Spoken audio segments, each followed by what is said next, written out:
मैं दानियाला, मैं नसीराबाद तो आया। मेरे गुर्दे फेल हो गए, महीने हो गए ने मेरे गुर्दे फेल हो गए। पहले मैं फैक्ट्री का काम करना सी, पहले मेरे दिल का मसला बन गया, उस तो बाद मेरे गुर्दे फेल हो गए। मैं मंजी ते पिया, एक मेरी धी 5 साल की घर च खाना पकाती, कार रोक चलाती पी गली। पहले जना हॉस्पिटल वाले ने किया, एक दफ़ा 2 दफ़ा, फिर पैसे ही नहीं इन्ने होए गए करवा सकिए। जो तो मेरे गुर्दे फेल होए ने 2 तो 3 दफ़ा बस मेरे डायलिसिस होए ने, जना तो उस तो बाद नहीं होया। ना मेरे को पैसे जुड़े ने, ना मैं डायलिसिस करवा सके।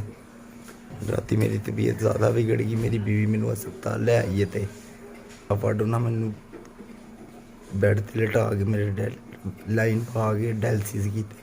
हूँ मैं लाइन पवा के बैठा हूँ, पैसे मंगते पे ने, मेरे को कोई चीज़ नहीं है।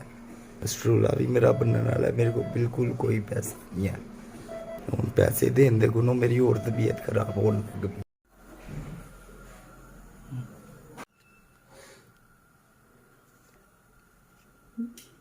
इस 20,000 ਦੀ ਤੁਸੀਂ ਮੇਰੀ ਮਦਦ ਕੀਤੀ, ਅੱਲਾਹ ਪਾਕ ਤੁਹਾਡੀ ਲੱਖਾਂ ਕਰੋੜਾਂ ਅਰਬਾਂ ਖਰਬਾਂ 'ਚ ਮਦਦ ਕਰੇ।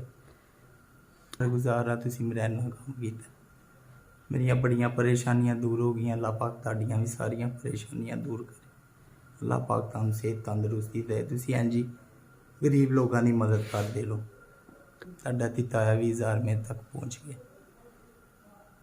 ਮੇਰੀ ਬੀਵੀ ਨੇ 2 ਮਹੀਨੇ ਦੀ 30,000 ਤਨਖਾਹ ਲੈ ਕੇ ਆਪਣਾ ਇੱਥੇ ਸਾਰੇ ਕੰਮ ਲਈ ਪੈਸੇ ਭਰੇ ਸੀ। ਸਾਨੂੰ ਹੁਣ ਕੋਈ ਪਤਾ ਨਹੀਂ, ਅਸੀਂ ਘਰ ਜਾ ਕੇ ਹਾਂਡੀ ਵੀ ਕਿੱਥੋਂ ਪਕਾਉਣੀ, ਆਪਣਾ ਅਗਲਾ ਅਖਰਾਜਾਤ ਕਿਵੇਂ ਪੂਰੇ ਕਰਨੇ ਨੇ, ਬਿਜਲੀ ਕਿਰਾਏ ਬਿੱਲ ਕਿੱਥੋਂ ਦੇਣੇ, ਅੱਗੋਂ ਰੈਗੂਲਰ ਡਾਇਲਿਸਿਸ ਵੀ ਕਰਵਾਉਣੇ ਨੇ, ਉਹ ਵੀ ਕਿੱਥੋਂ ਕਰਵਾਉਣੇ ਨੇ, ਨਹੀਂ ਪਤਾ।